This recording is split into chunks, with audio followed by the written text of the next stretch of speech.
listening to Disrupt Your Data, the data leadership podcast for business leaders. Stop talking about it. Start having an impact with data. That's the mantra we have. Whether you're an executive, leading a department or a functional team, benefit from best practices from overperforming companies and avoid stepping into classic pitfalls. This podcast is targeted at business leaders who want to grow faster and create real impact with data analytics and AI. I am Chris Lubasch, and today we're going to talk about the future of customer journey analytics. Understanding how your customers behave is crucial to digital success. What makes a good customer?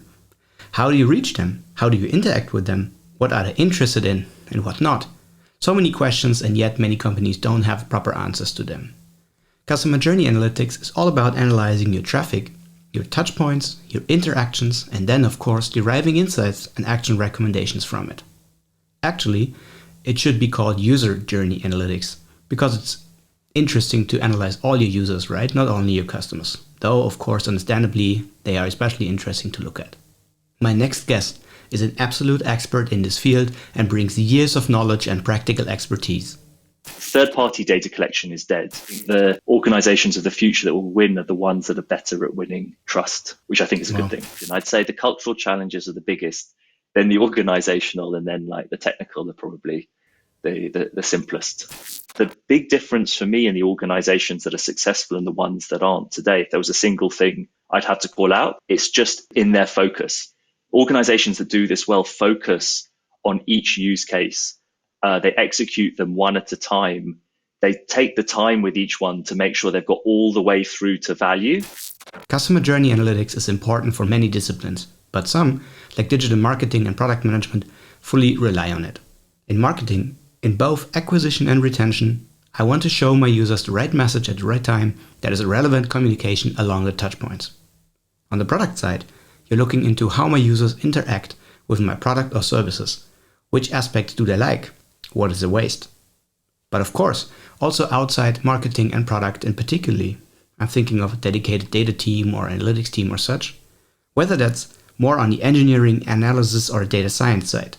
Understanding customers and their behavior is always a desire that fits also very well with the companies wanting to become more customer-centric. I'm sure you will find some valuable advice in this conversation today. Let's see what we find out. My next guest has worked in this field for many years. He's a former digital and data consultant and then became the co-founder of Snowplow Analytics, the behavioral data platform. That's how they call themselves. Clients use Snowplow for different reasons, from having a fully controlled Google Analytics alternative to building their own data pipeline in-house to empowering advanced data use cases. Given his industry expertise, Yali is also able to guide us into the future of customer journey analytics. What will change? What are the challenges and how we can overcome them? I'm not only impressed by his knowledge and the company he has built, but also how humble he is. You really want to work with him or hang out with him. And if that wasn't enough, Yali is also supporting big time in Neotree, a project supporting health of newborn children in low resource settings like Malawi or Zimbabwe, fighting child mortality with technology. I'm very happy to have him on the podcast today. Ladies and gentlemen, please welcome Yali Sassoon. Hey Ali, thanks for having me. How are you doing? Very well. How are you? I'm doing very good, very good. I'm pleased to have you here, and thanks a lot for making the time. I know you have busy schedules these days, so I really appreciate that. It's a pleasure to be here. Really happy.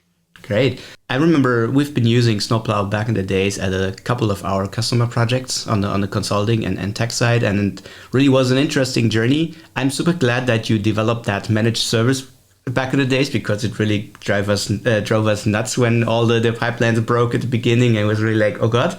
And a lot has changed over the last years for both of us and both of our companies, Yali, right? So on my end, we've grown a lot, and we basically even sold the company to Debt, where I'm working now. On your end, you have grown a lot as well. Plus, you have raised VC money. So it's exciting times ahead. The industry is now changing, which is also what we are talking about today, like the future of the customer journey, analytics and tracking and these kind of things. So that's a lot that we have in not only experienced in the last years, but ahead as well. And I'm super excited to talk about that with you because I think you're a perfect partner for that. So before we jump in, Yali, how has life been at Snowplow in the last years for you? It's been a really interesting journey that we've been on at Snowplow. The company has gone through many different phases, and that's really reflected in a lot of the changes that we've seen in the industry. So if you think about what the world looked like in 2012 when we started Snowplow, we lived in a world which was very focused on, people still talked a lot about web analytics. It was largely CRO, it was largely digital ad optimization. And companies typically did that in Google Analytics at the lower end of the market, and Site Catalyst at the higher end of the market. At the other end of the market, obviously, Site Catalyst was bought by Adobe. So that's one of the big changes that's happened since that happened. In the intervening period of time, companies have got much, much more ambitious about what they want to do with behavioral data. It's not just CRO, it's not just digital ad optimization. This whole idea of customer journey analytics has really emerged and changed. And yeah, we can get onto all those details, but those sort of big changes meant that the company grew really quickly, and the community around our open source grew really quickly. And it's one of the reasons we went out and raised VC. And I'm sure we'll get into a lot of that in this conversation. So it's been a really interesting journey. It's been a really.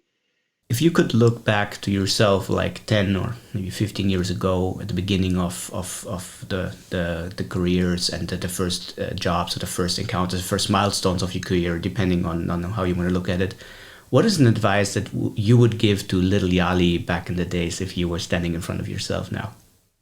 I spend a fair amount of time talking to men and women who are much younger than myself, are just, leaving university and starting on the beginning of their journey. And the advice I always give them, and the advice I give my younger self, is to follow your passion.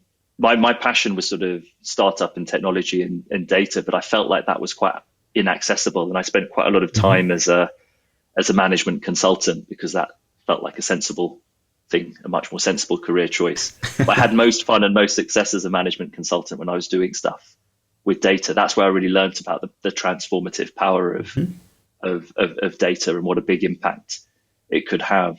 I tried on the startup side, starting lots and lots of different businesses that went nowhere before we started Snowplow. And I think part of the reason that Snowplow was the one that sort of caught fire and grew into something bigger, whereas many of those others just fizzled out quite quickly, was because it was an area that I was passionate about. And I put a lot of time and energy into all those businesses. When you're putting time, energy and passion into something, it's that much more likely to be successful. So that's always what I recommend. Follow your passion, however unlikely it is to lead to a traditional career, because there's possibility everywhere.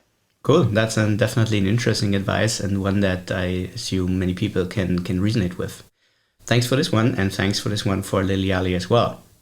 Hey, jumping into the topic, you are an expert for customer journey analytics because that's what you have been doing, not only with Snowplow, but also before, for many years now.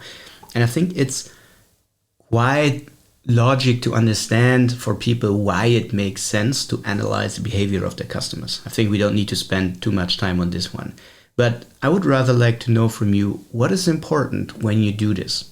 So what are key success factors, if you will, for turning this into success, for putting all the efforts in, yielding to something that you can take away from? That's it's a great question. I'd say the key.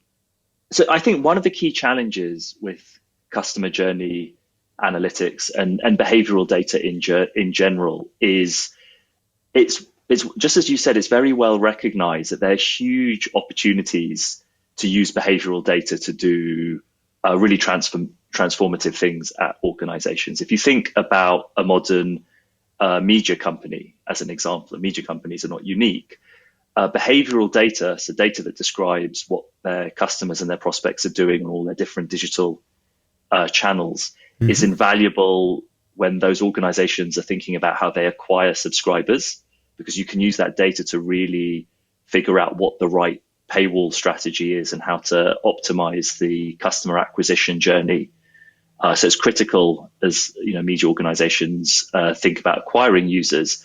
And then it's also critical to understand how they're engaging their subscriber base, who's likely to renew, who's likely to churn. And so those core activities of acquiring and retaining customers, they can be really heavily informed and powered by effective use of behavioral data and customer journey analytics.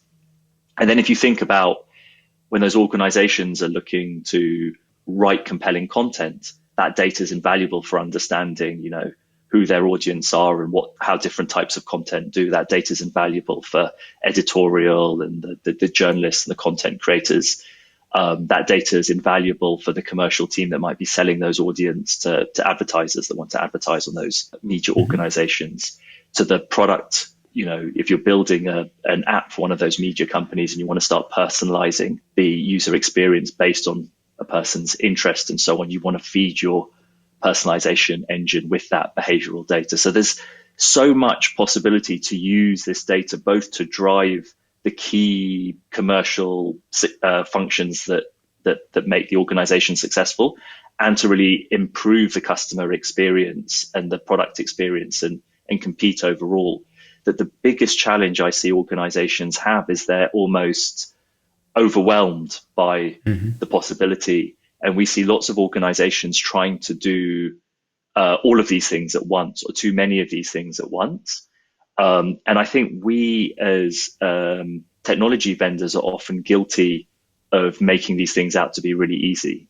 Oh, you can easily optimize your paywall. Oh, you can easily improve your retention rates if you use data by this amount. Oh, you can easily drop in a personalization engine. But actually, all these things are really difficult, and the time to value on each of them is long, because even though the technology for doing all of them is better, and it's getting better all the time, executing on any one of these use cases right takes time, it takes rigor, it takes more than the data. It takes using the data and intuition to deeply understand your customers and their journeys, to run the experiments, to measure the experiments, to measure the output. And so the big difference for me in the organizations that are successful and the ones that aren't today, if there was a single thing I'd have to call out, it's just in their focus.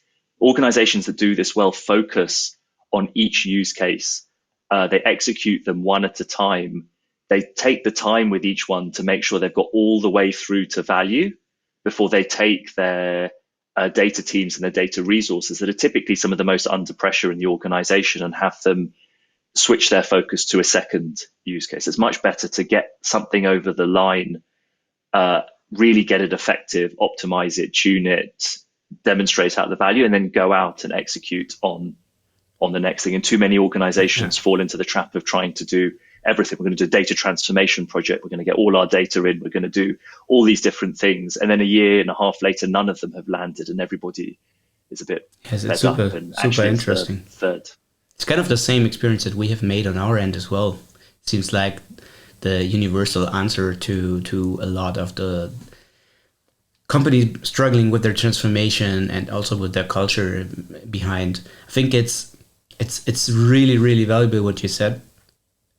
I'm a big fan of maturity, not models necessarily, but understanding that not everything makes sense for you as a company or as a team at every time, right?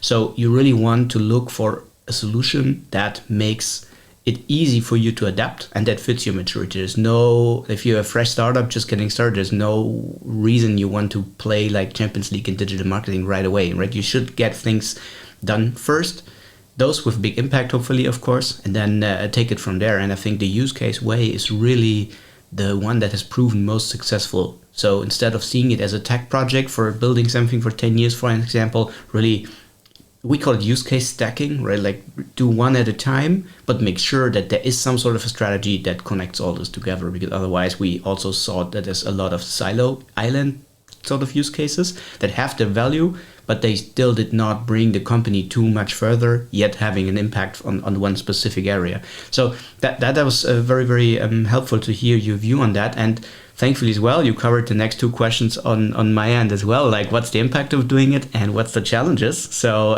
perfectly wrapped up answer, Yali. Hey, Awesome. I was just wondering, with all these possibilities that you have and all the ideas and the cases that you already mentioned, is that primarily a technical problem for you, or is the organizational part that you touch upon, is that maybe even a bigger issue? Is it like 50-50? What kind of would you say?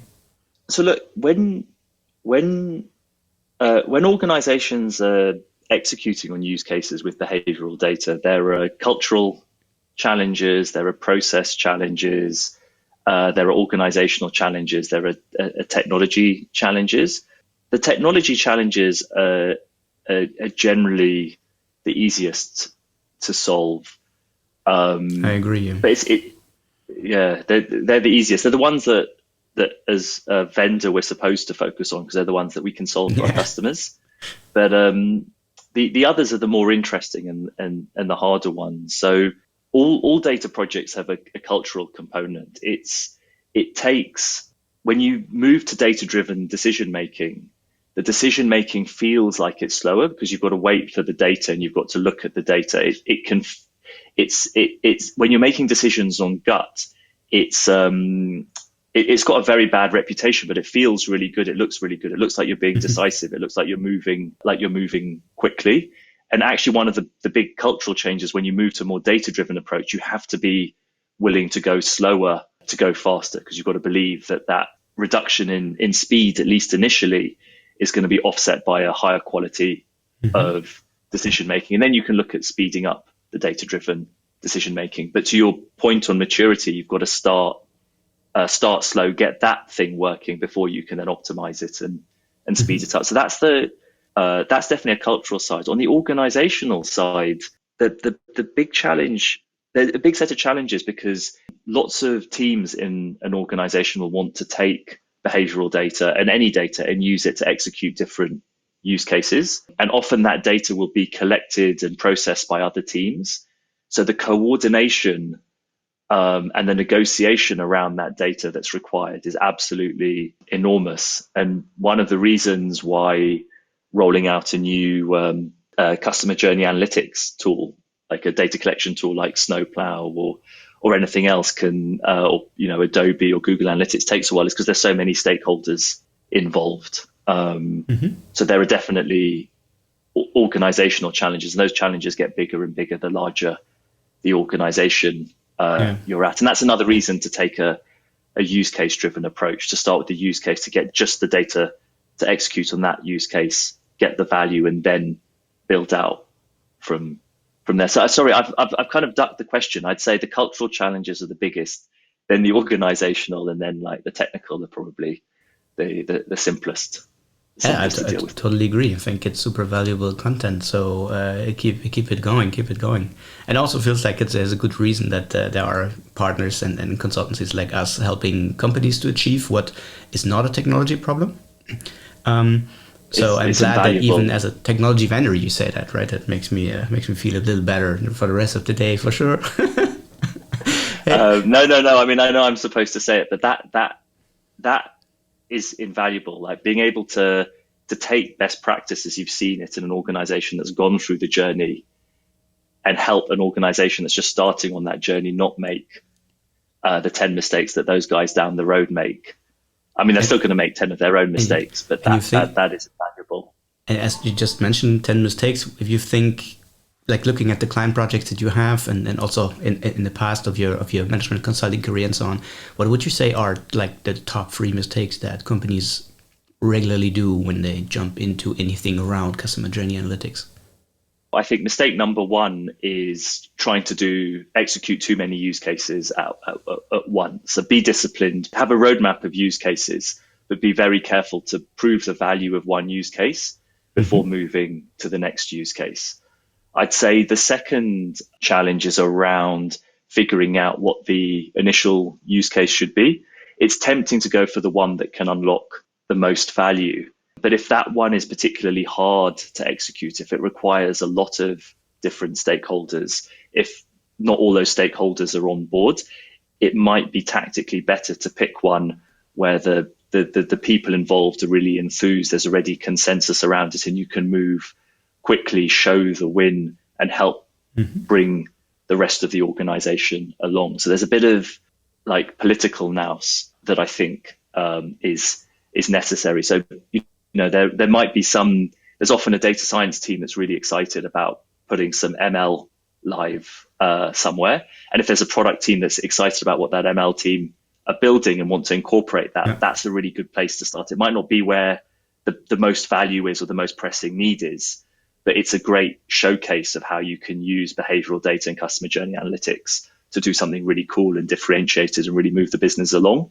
And then it might be that the second use case, which might drive like much more effective customer acquisition and much more effective customer retention, might be that much easier to perform because those stakeholders have seen the value and they have a reference use case and some initial data to work with. So that would be the second challenge. And then I'd say the third challenge is it's probably an operational challenge. So it's related to the previous two, but just making sure that you identify before you embark on a use case all the relevant stakeholders and make sure there's that consistency of vision and from the beginning, and that everybody's agreed on the success criteria at the beginning. Because quite often what you have is halfway through a project, it transpires that different people have different views about what success means. And then at the end of the project, there's no consensus that you've reached the end of the project, that you've reached value. There's a feeling that the goalposts have shifted. So just being defining success at the beginning, getting that consensus is key to actually hitting the success criteria at the end. Great. Yeah, that makes a lot of sense, and definitely can sense that management consulting background out there as well, for sure, making sure that it's not only a technical introduction of a tool, but it's really impact for the organization, which in the end, I'm a strong believer, also benefits the vendors, right? Because if you are the vendor that brings success to the table with some advice, you're going to stick in there. But if things, let's say, hit the fan, right, then, people are tempted to exchange the tool vendors or blame somebody else. So definitely with you on that. Hey, Yali, one more question here before we take a look at Snowplow itself. I've been asked a lot of times in the last years how important is real-time in all of this. And without talking too much about Snowplow in advance here, but you do have your own real-time pipeline part of it, right? So what would you say, how important really is it? And maybe one or two examples on what customers are doing with it in like the real-time fashion. That would be great to hear. It's a hot debate, real time. So there are fewer things that get people more excited than real time. It's not where we've seen the most innovation or the most value unlocked. We've seen a lot of innovation, a lot of value unlocked in real time, and there are definitely some interesting use cases. But it's not. There's been a lot of value unlocked outside of real time. I definitely say so. The classic thing that you hear is an organization that says, look, the faster I can get this data into the hands of my stakeholders, the quicker that they can make decisions, and the fastest mover in our market wins. So there's a direct line between the speed of data processing and success in market. And that's definitely true if you are a trader. It's less clear. I'm a bit more skeptical about that claim if you're a retailer or a B2B company or a media company or a recruitment marketplace or any one of these multitude different businesses, if you're a manufacturer or whatever. So I think there's some claims made about real time processing that we need to be a little bit skeptical about. And the first thing is, if you're putting data in front of somebody who's using it to make a decision, the slowest point in that loop, the constraint on how fast you can move, is going to be that decision maker. Especially if it's not a single decision maker. If it's a group of people making a decision and they're using the data, doesn't matter how fast you get them the data, they're going to be your bottleneck.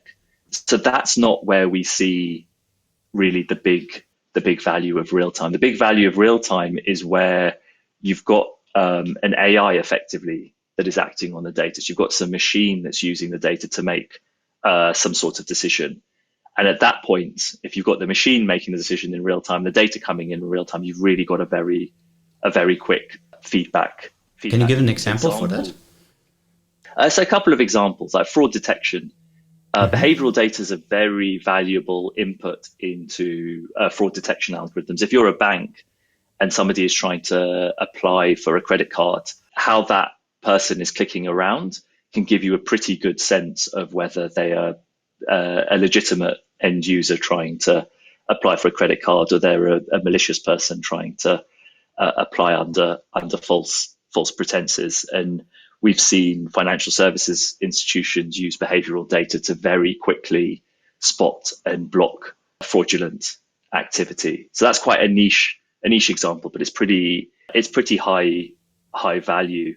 Another niche example, and I'll give a more general example, is looking at behavioral data to understand the performance of a product or system. So if you're a SaaS company and you're offering your product in different geographies, and you've got different people interacting with your different apps and so on, and you start to see in real time reduction in people using your service or completing different flows in particular geographies, it might suggest an operational problem with some of your application servers.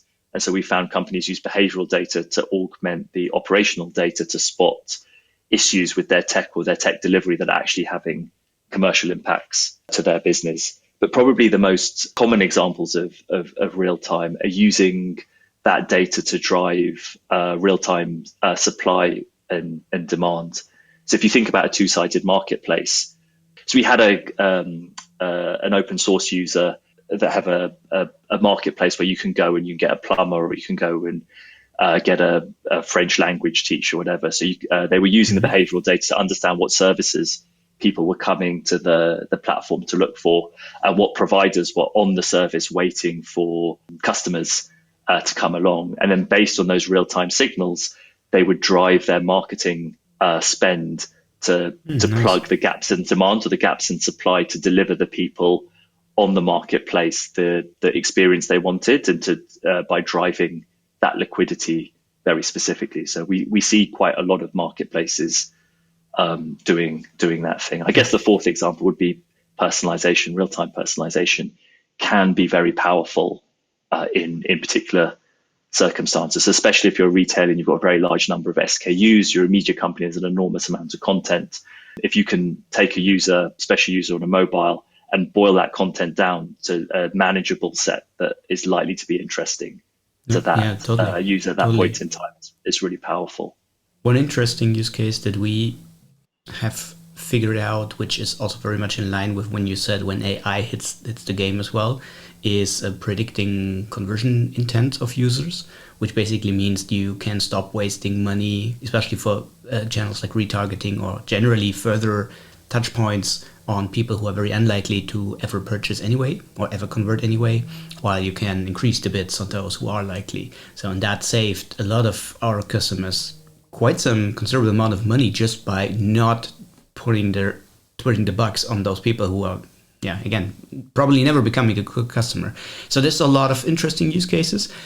I second your opinion. I don't think we need real time for everything. I also even underline it more when it comes to I can make faster decisions on my campaigns. Let's be realistic. If you're really doing very well digital marketing these days, half of it is automated anyway. And I don't see how you're going to do that faster than the machines are. I can understand there are circumstances where this is helpful, but I don't think most of the time, especially if you build something on your own, the investments are worth really going into real time unless you really have these use cases that you talked about. But now we touched upon one functionality of Snowplow, and I'm thinking it's very interesting for our audience to hear more about the company that you have built up. I've read that you have more than 10,000 companies now using the Snowplow tracker, which is very impressive, I have to say. And I think it's probably fair to say that it's one of the largest adopted trackers in the world. And I am now wondering, what is Snowplow all about? What is the idea behind it, and how did you get there? So look, at Snowplow, we build technology to help companies collect and operationalize behavioral data. So we're very passionate about behavioral data. Behavioral data is this really unique data set. If you think about all the customer data that an organization collects, most of that data is either very broad. You can collect it across all your customers, things like email address, or it's very deep. So you can take a group of your customers and you can run a focus group and you can really understand what motivates them and why they're a customer and why they're loyal.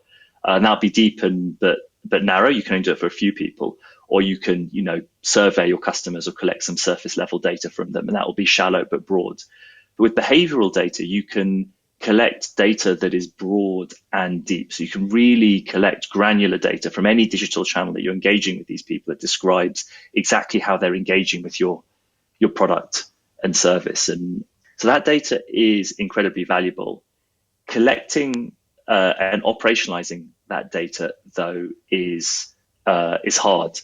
When we started Snowplow in 2013, the companies there were lots of companies that were doing it, but they were largely West Coast based big technology companies like Google, companies like Facebook, that have built huge amounts of value from collecting behavioral data and using it to drive like marketing spend all over the world, bluntly. But that capability wasn't something that most organizations in the world have.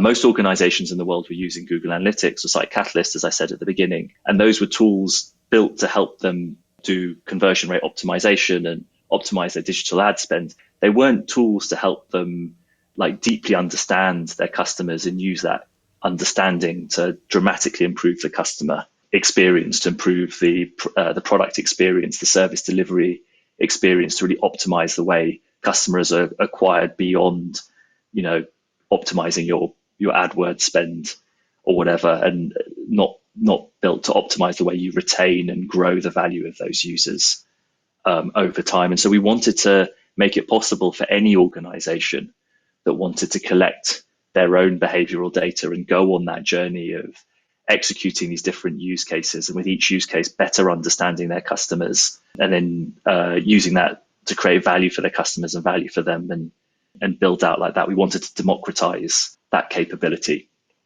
and that's what our tech does.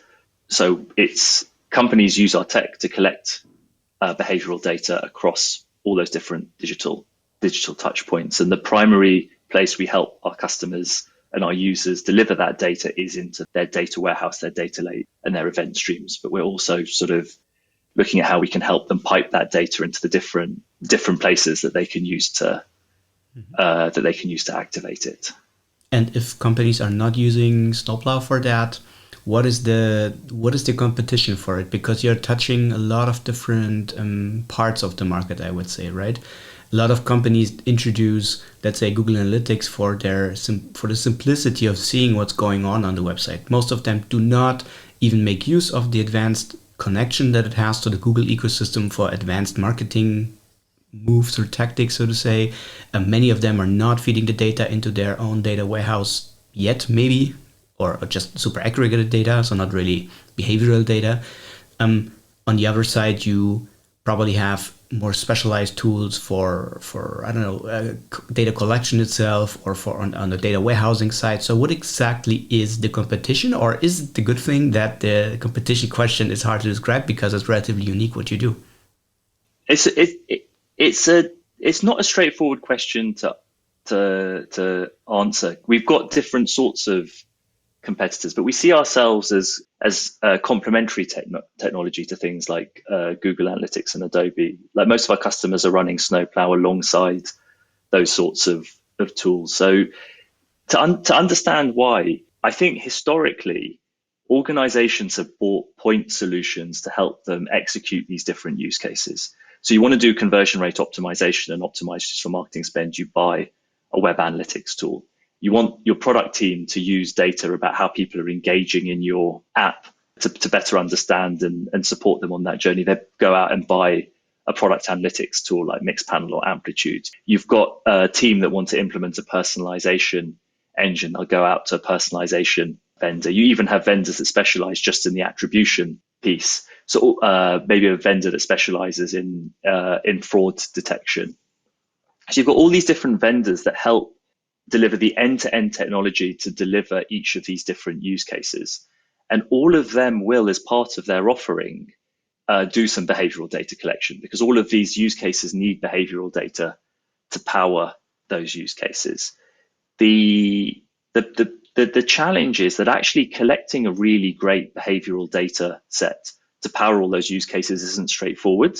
It takes a lot of time and effort working with the team. So if you're to come back to the media company example, if you're a media company and you've got 100 different apps across, web, mobile, smart TV, and all your different brands, and you want to collect that data in a reasonably consistent way so you can pull it together and start to understand customer journeys across those different things. That means coordinating across more than 100 different teams. So we're back at sort of solving some of those organizational challenges that I talked about earlier. And even though those are the hard, and then another organizational challenge is data quality. So how do you know that the data you've got is accurate and complete? When you're doing conversion rate optimization, it doesn't matter if the data is maybe not 100% accurate or complete, but if you're starting to use that data to personalize the user experience, then missing data and accurate data really can have a dramatic impact on the particular user or subset of users who are having their experience tailored based on that data. And so what Snowplow lets companies do is it provides a technology and a framework for collecting the behavioral data once really, really well. So you're building that very, very solid behavioral data foundation. And then you can go off and take that great behavioral data and execute on these different use cases on top of it. And again, coming back to what we talked about at the beginning of the call, what we don't want companies to come along, spend ages building this beautiful behavioral data set and then execute on these use cases one at a time. We want them to start with the use case and use our technology to collect the right behavioral data to the right level of accuracy and completeness to support that use case. And then when they come to the next use case, the technology is flexible enough that they can evolve the behavioral data collection to increase its scope and increase its accuracy and increase its completeness to support the second use case. And then over time, they can, in this kind of iterative function, they can build out all these different use cases. And all the time, the underlying data foundation is getting stronger and better. But that's a fundamentally different approach. So we're not competing with those end-to-end solutions. What we want is to help companies move to a better behavioral data foundation, which they can then use to ideally feed those solutions so all of them can benefit. But that changes the dynamic so that each organization owns its own behavioral data. It owns its own relationships with its customers, and it owns its own intelligence with those customers. And then it's picking the vendors that can help it activate and operationalize that data as best as and that's possible. Definitely, I'm really impressed by the shaped value proposition over the years. I mean, that's kind of super straight and makes total sense to me, without even trying to compete to players like Google, which I think is kind of not sure there's really too much opportunity there to kick them out of the market. So I think that makes a lot of sense. And how important has open source been to this? What is there's a lot of businesses that try to go on the open source route now, building a community, then on top charging professional services. I think DBT, for example, is also gaining up a lot of attention in that space, and there are others as well. How important is open source? And would you say that if Snowplow wasn't open source from the beginning, you would have reached that level right now in time? It's a great question. So the open source angle is really important. Remember, we set out with this goal of democratizing the ability to collect behavioral data, and open source is key to that because it's really important that any company can take our tech and collect the behavioral data themselves. They're not beholden to any vendor, including us, to do that. So it's really important that that core behavioral data engine, that core code to help them, collect data from all these different places is generally available for everyone. So that was a point of principle from the beginning.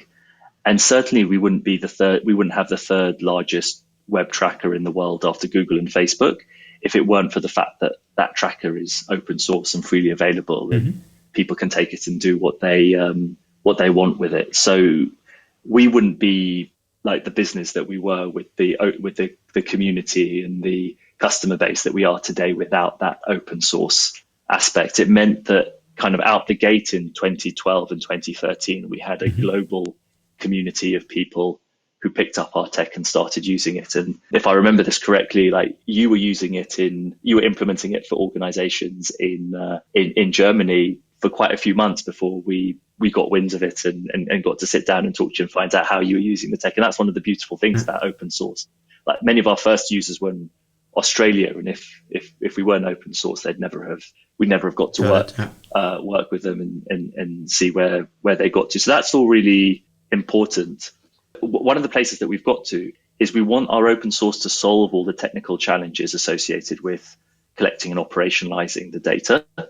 But some of those organizational challenges, that's where our paid product, Snowplow Insights, comes in. So there's organizational challenges around how you get your 100 teams to collaborate effectively to roll out consistent tracking, and then how you monitor and drive up the quality of the data. That's part of the paid product. And the reasoning there is those are problems that are really big and high value for enterprises. And so it makes sense to charge and monetize them that way. They're not problems that the little guys have, because when you're all in a room together, those aren't the pressing. And so for those guys, the idea is that the open source should be a good solution. Just for everyone in the audience who hasn't maybe used or even heard about Snowplow. So when they want to use your product, what they can do is just take the open source version and get all the vast majority of technical features. And if they want to go the extra mile, or if they need it, or if they see the value in the organizational challenges part, like for example, having an interface that helps them with the collaboration, with the quality assurance of all these data pipelines, with the question of what exactly is tracked, when is it tracked, what's the schema behind it, and all that, they would basically potentially opt in for the Snowplow Insights version of the product, which is kind of the paid product, so to say. Plus, it's also managed, I think, right? So I can do as a company, I think that's super important and worth mentioning. So if I take the open source version, I need to do everything more or less on my own, right? You can probably give me some advice here and there, and I mean, probably maybe the 5th or 10th or 12,000 customer who is setting that up. So there's probably a recurring set of questions that come up with it. But generally speaking, the idea is I can do it completely on my own, but I also tend to have to do it on my own, right? I take my own cloud as I understand it, and I've done it in the past as well. It's like I'm running, let's say, on an Amazon Web Service, just as an example, and then I take your open source product, put it on it, and I can use it with all the functionality. Or I say, I love to do this, but I don't want to deal with it. I don't have a fancy in-house data team, or I just want to avoid all the additional technical side effects that could come with it. Then I can come to you and say, can you help me with doing that? Can you run the entire pipeline for me, but still in my own account, right? Because I think that's like a game-changing argument ever since when we use Snowplow with our clients. Like, you don't give your data away to Google or such. You run it in your own account. The pipeline is just, it's done for you. It's not like you don't have to develop it. You don't have to maintain it. You don't have to make sure that it doesn't crash and so on. But it's living inside your own account as if you had built it on your own. Is that what it is? That's right. So just to summarize, and I actually think you probably do a better job explaining it than I do, Chris. So thank you. There's two parts to the value proposition of the paid offering versus the open source. So one is a UI and API for managing, for doing the data management piece, for managing the quality, for managing the collaboration, for solving some of that organizational complexity that we talked about. But the second thing is just the data processing is delivered as a service. So we love software as a service. It's a great model for convenience, but public SaaS is not a good model for data processing, because with data processing, especially personal data processing, companies should own that. They should control what data is collected, where it's processed, and how it should be used. And that's, again, a core part of our design philosophy. So our service is we call it private SaaS. So our customers determine what cloud they want it to run on, what region, and we set everything up in their own AWS or GCP or Azure account. So they have complete ownership, control, and transparency, and it's all done in their VPC, and they can manage it and monitor it. And so we're managing it, we're setting it up, so they're getting all the convenience of the SaaS, but they're getting all the control and visibility that you don't get typically with public SaaS. You send your data off to Salesforce or Google or Adobe, and it's processed somewhere over there, then you get it out the other end. But there's a black box that's sat in the middle, And that's been a great model for convenience historically, but it's not a great model for data processing and transparency. So we think the private SaaS model is one that is going to become a lot more popular. And I think one of the reasons we've got a large and growing community of users in countries like Germany and the Netherlands is I think you guys are really ahead on the privacy side of things and sort of thoughtful data processing side of things. And I think this model is a really good fit if you're worried about things like privacy and data governance.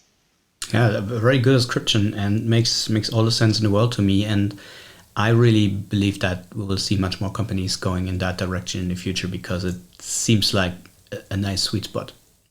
Hey, I think that gives our audience a good description of what Snowplow is and why you would tend to use it. In a nutshell, if you want to take your behavioral data topic to the next level, I think you should definitely check it out. I guess you agree to that, huh? Absolutely. Now let's, for the last part, look into the future and try to see where all this is going to. We touched upon it one or two times, saying that the industry is changing, and I would like to briefly touch upon that, because I feel that there's a lot of uncertainty in the market right now. And I'm also wondering if that is helping adoption of, for example, Snowplow, or if it's more like people are waiting until the fog has moved away a bit. But where's the whole point about it, right? We see a lot of technical challenges happening. We have ad blockings. We have things like ITP basically rendering parts of third-party cookies useless, which is kind of the currency sort of modern marketing, and a lot of tracking that happened for years down the road. We have all sorts of legislations popping up. GDPR probably the most prominent over here in this part of the world, at least. But there's really more. It's by far more than GDPR, which I think some people do not fully realize. And it will probably become more. You said Germany, Netherlands are one of the areas where the privacy aspect is the largest, or the biggest, or deepest, or whatever you want to call it. And I think that is true. And I'm personally a strong believer of privacy by design. I think the earlier companies accept this and turn this into an opportunity rather than seeing it as the biggest problem they ever had, the better it is. We have a lot of things happening in the market. A lot of companies do not know what to do. And that I can be very sure, because that's the questions that we keep getting asked. What to do? How do I survive the death of the cookie, if you will? And how does that also relate to the players in the market, like the vendors, right? We can probably all say that Google will probably not die away because of this change, yeah? Very likely, at least not. Also because they have the market power to introduce their own ideas of how to solve that, like Flock and a couple of other nitty-gritty things here. But I was wondering, Yali, what should companies do from your perspective to overcome this situation and to create a tech stack, but also an organizational setup that is future-proof beyond all sorts of technical legislation and further topics down the road? Is there a general answer to this? I'll try and give a general answer. I think there is, but I'll have a go and you tell me if I'm successful or not. The sum total of all these different privacy-driven initiatives, like we can get into the weeds on ITP, we can get into the weeds of GDPR, but if you think about it at the highest level, we live today in a world where companies have to be very, very deliberate about what personal data that they collect and how they use that data. And that's what all these measures are driving towards. And that is a totally different approach to the one that companies were taking when we started out in 2012. In 2012, the general wisdom, and it's embarrassing to say this, was collect all the data you can and figure out how you're going to use it after the fact, because you'll never be able to go back in time and collect the data that you didn't have. That, with personal data, that died with GDPR. And ITP and all these other things are just building on this thing. So companies have to be clear what data they're collecting, why they're collecting it, how they're going to use it, and who they're going to share it with. If you go back, it was possible for companies to set up their web analytics and their product analytics without putting in too much thought. It was possible for them to put in tag managers and start dropping in pixels from the different marketing vendors that they wanted to work with without too much thought. And that's dead. If you want to market on a particular channel and you want to target users based on particular parameters, you may or may not need to share data with that marketing vendor. You've got to do that very deliberately. Like, are my users happy with me collecting this data and sharing it with this marketing vendor so I can go over and target them and people who look like them on that marketing platform? So there needs to be this shift in how organizations approach data collection, and that's something that we think is really important morally. Like, we think like we all owe data subjects that level of care and respect on their data. And it's another reason why, and again, I don't want to be the vendor beating their own drum. You don't have to use Snowplow to do that, but it's why fundamentally organizations need to think about collecting their behavioral data and all their customer data just once, very, very deliberately, and then how they send that on, who they make that data available to, and under what policy, and exactly what data they share, so that it's consistent with the basis on which it is collected. So the future of this is third-party data collection is dead. All organizations that have customers need to have people who are thinking about exactly what they're collecting, exactly how that data is being used, and be really, really transparent about it, and then have the governance in place to make sure that they're using the data in a way that's consistent. So third-party data collection is dead. Companies have to do this for themselves. There are vendors like us, and there are others that will help them collect it for themselves, but it has to be first party. And if it's first party, then you don't have to worry about things like I2P and so on. You've got to put your time and effort into thinking about what you're collecting. And then the tech stack needs to be picked to mirror how the company wants to use the data. So the technologies that give organizations the flexibility to process the data in different ways to solve different use cases, that's really powerful. So we expect to see more organizations collecting one behavioral data set with metadata about how that data is collected, and then making a version with the PII available to their marketing team, but just for the subset of users who've opted in for those marketing use cases, and a different set, which is completely anonymized and doesn't contain any personal identifiable information, to the product team so that they can optimize the product experience. So you're looking at organizations implementing their own logic in their own data pipelines to deliver the right subset of data into the right tooling for the different teams to execute on their different use cases. So it's this much more nuanced, much more thoughtful approach, and the technology has to be flexible enough to let businesses make those choices and make that as visible and transparent as possible, so that your compliance officer can see exactly who has access to what data and check that it's that the use of that data is consistent. And the big opportunity is lots of organizations aren't going to make that shift. If you're one of the ones that can, you've got this huge competitive advantage over the ones that can't. Yeah, totally agree. However, now I like when you said, I don't want to beat my own drum, but in the end of the day, you are a tech vendor and you're one of the most successful in this field overall. So I'm wondering, how concretely can Snowplow, from a technical perspective, help to overcome these challenges?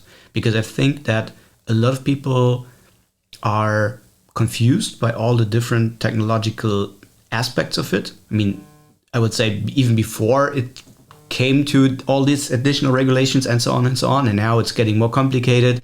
It's technically getting more complicated. There's no 2 weeks that you don't read about either a new data scandal here or, for example, Apple locking it down even more for the privacy of the users, but people started complaining about it. So how can the tech stack, how can Snowplow concretely help to overcome this? What is it that, if I was a company asking you this question and I say, I want to use Snowplow for it, but I'm not sure how to do it, what would you say? What is the answer to this? So we support our customers in this new world by giving them the tooling to do the first-party data collection. So collect the data from all these different touch points on your own infrastructure, under your own banner, using first-party server set cookies, so that you're not impacted by these browser-based measures, which are all targeting third-party tracking, like third parties coming in and taking data that maybe isn't obvious to the data subjects that are taking that data. But the second piece is that flexibility. So we're working with our customers to make sure that they and our users, so that they understand. So they like you've got people on your website. Who are you collecting data from, and on what basis? And if you want to use the data for marketing, then you need consent. And for the ones that don't, you can collect anonymized data. So we'll provide tooling for doing that. And for the ones that consent, let's track with the data that you're collecting exactly what they've consented to. And let's have that metadata travel with the data down the data pipeline, so that then when your data engineering and your compliance team are figuring out, this team need this subset of data to do this with, you can figure out line by line which data is and isn't compliant with that use case, and make sure that your downstream tech stack is reflecting the decisions you've made upstream. And that setup also gives you the flexibility to change the approach over time. So if a new use case comes up, you want to start using the data in a different way, you've got to go back to your data subjects, you've got to ask that permission again. Some of them will give it, and then you make sure that you're just taking the data from those that have given it and executing that use case here, hopefully showing value, and then that's encouraging more of your customer base to opt into that use of their data. So it's providing a framework for organizations to have honest conversations with their data subjects about what data they're collecting and how they're using it, to only share that data deliberately. And can I try to wrap that up in my own words, see if I can basically make it very clear? So with technical and regulations, or let's say challenges on the legislation side and challenges on the technical side. So I think for topics like GDPR and such, you will just have to deal with it. Let's face it, and there's literally no way around it. And you can do it smart, or you can make it very dumb in just continuing to do what you ever have done since. I think that's probably, there's not even a question. I think that's totally clear here. Now I'm wondering, it seems like, again, the organizational challenge when it comes to legislation and such is a bigger one than solving the technical one here. Is that an assumption that you would say is true? Yeah, that's true. Yeah? Okay. The technology has to support the organization. It needs to be there's certain requirements, but they're not that difficult to meet on the technology side, and we tick them. But you still have to solve the organization. And then the second question is exactly on this one. So if I am afraid of my tracking and my customer journey analytics capabilities will all go away, and I will just be able to track, 50% of my users in the future and so on. These kind of questions do exist in the market, right? So if I take that, would you say that with a solution like Snowplow, but more so from the technical / logical part, rather necessarily than Snowplow isn't the only tool to do that, is it true that you can overcome most of these challenges and by, for example, using server-side, using this and this and that, and most of them will go away to a manageable degree? Is that something you would say you agree to?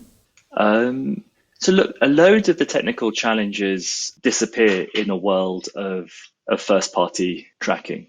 ITP isn't a problem for Snowplow customers that are using our technology to do first-party tracking. The measures that Apple have done on mobile apps are not a problem for our customers that are collecting data from their mobile apps that they're using just to understand the customer behavior in the mobile apps. It's a problem for people that want to join that data with data from other mobile apps. And that's not a technical challenge. That's a policy challenge. Apple is saying, if you want to do that, you've got to ask your users permission to do that. And that is absolutely right that they're doing that. So a lot of the technical challenges melt away. There will be users who do not consent to having their data used. There shouldn't be a technical fix for that. Those users who don't consent, we shouldn't be collecting personal data from them. And for some organizations, it's a very small percentage of users, it turns out, that are willing to share their data. And that will impact those organizations' ability to execute on some of these really high value use cases that we've talked about. So one of the key things that organizations need to get good at is building trust in their users. It's kind of interesting. There are all these surveys that show people trust Google, people trust Amazon. Those organizations, I think, have a lot more trust than maybe they deserve. Maybe that's a controversial thing to say.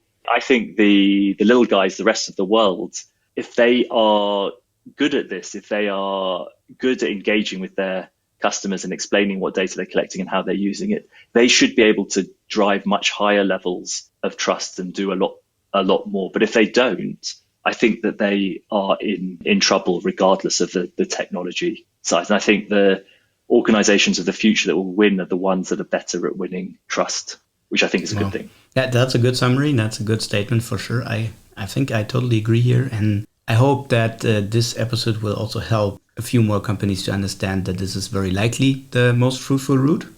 Just looking at the time, Yali, I have one more topic that I would really like to briefly touch upon with you, because I was really amazed when you told me about it. And this is something that doesn't have to do with customer journey analytics. It doesn't have to do with Snowplow. It has to do with doing good. And it's about Neotree, which is an organization that, to my understanding, helps fighting neonatal issues like people or like children dying because there's not enough resources or not enough knowledge in some setups in some locations around the world. Is that what it is about? And can you tell us a little bit more? I think it's super interesting and what you're doing there to overcome this. Yeah, I'd love to share a bit on that. I've just looked at the clock. I can see we're also running out of time, so I'll try and be as brief as possible. I'm not going to be brief on this. I'm very, very fortunate to be brought in by a group of clinicians and pediatricians who started this Neotree project that together we've turned into a charity and are looking to scale.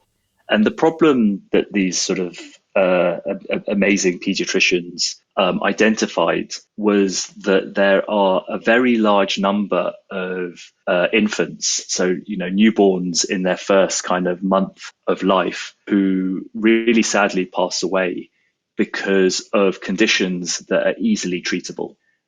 So these are babies that are being born in low resource settings, but it's not for a lack of equipment or drugs or expensive treatments that's why they're passing away. It's because they have conditions that would be easy to treat, but for whatever reason aren't being spotted and dealt with in the right way. And in high resource environments, these things would be spotted and dealt with very, very quickly, and we wouldn't blink. And the reason it isn't for a lack of trying. It's just there's been this enormous growth in the number of women that are coming into hospital to give birth in a lot of these settings, which is great. It creates the conditions that we can start collecting data and understanding how we can improve survival rates. But there isn't the body of healthcare workers or the standard processes and systems in place in many cases to support the healthcare workers spotting these issues with the baby and dealing with them effectively. And so what we're doing is we're developing open source technology that can be adopted by hospitals to guide healthcare workers as babies are admitted into neonatal wards, to make sure that the baby is having the right set of checks done, to guide the healthcare worker to perform the checks in the right way, crucially to collect the right data. So in a lot of these settings, there isn't reliable data collection. So there's no clear record of how many babies are being born, how many are dying, of what conditions. And that means that governments and so on can't identify where the need is and direct the resources to where it's needed. So there's a data collection component, there's an educational component, there's a guidance component. And we're taking a very research-led approach to trying to roll out the technology in different hospitals, what impact that has on the neonatal mortality rate, and working very closely with the healthcare workers to make sure we're making their lives easier and their jobs easier and have a good impact by empowering them. So it's neotree.org. There's a lot of work we're doing on that side of things. What I'm doing on that side of things outside of Snowplow. Well, that's absolutely amazing. And I think that's an initiative that is really worth supporting for. So you can find the link in the description and the show notes to the project. Of course, you can also find the link to Snowplow Analytics in the description. Yali, I'm just looking at the clock, and I think we should take the time to wrap up here. But I really, really, really didn't want to skip Neotree at the end, because I think it's super important. It's something that I think we should see more and do more. I really appreciate you spending your time while running such a company on that scale as Snowplow and dedicating to this topic. It's really, really cool. Thanks so much, Chris. It's been a real pleasure being on chatting to you today. I've thoroughly enjoyed it. So thank you for inviting me on, and thanks for talking to me. Yeah, super welcome, and thanks a lot for sharing all the great insights that you brought along and the experiences, both personal as well as from the industry. And I think that is something that everyone from the audience can take something away from. I'm really grateful to have you here, and I wish you all the best for Snowplow and Neotree in the future, and hope we'll touch up again very soon. So once again, Thanks, Yali. And we'll stay in touch and see where the industry is going to together. Thanks so much, Chris. Speak soon. Bye-bye, Yali. Let us wrap up what we discussed so far. Customer journey analytics is crucial to understand your users and your customers. The traditional approach of just track everything you can and then see what you'll do with it later won't cut it anymore in the future. Organizational challenges around collaboration, governance, quality, and so on are more difficult to overcome than technical challenges, which is quite a word from a technology vendor, but it fits in very well with my own consulting expertise. The future of customer journey analytics is not yet fully pictured, but it's clear that it won't go away, and the first-party data is becoming more important than ever before. I would say it's time to disrupt your data that is adapting how you look at data technology and also your organization to keep pace with the competition also in the future of customer journey analytics. If you want to connect with Yali, you can do so best on LinkedIn. If you want to learn more about Snowplow, check out the website and cases at snowplowanalytics.com. There's also a nice try Snowplow functionality so you can get it up and running fast for testing. Guys, I really enjoyed the conversation today. Yali is a great person to have a chat or beer with. He knows his stuff and built a really cool business that helps to understand customers and their behavior. If you enjoyed this episode, hit the subscribe button and leave me a comment to discuss. If you know somebody else who would be interested in this podcast or concrete episode, just forward it to friends or colleagues. There are many more data topics coming up, so make sure to not miss out and subscribe. Have a great day, and don't forget to disrupt your data to boost the impact data analytics and AI have on your business outcome. Ciao.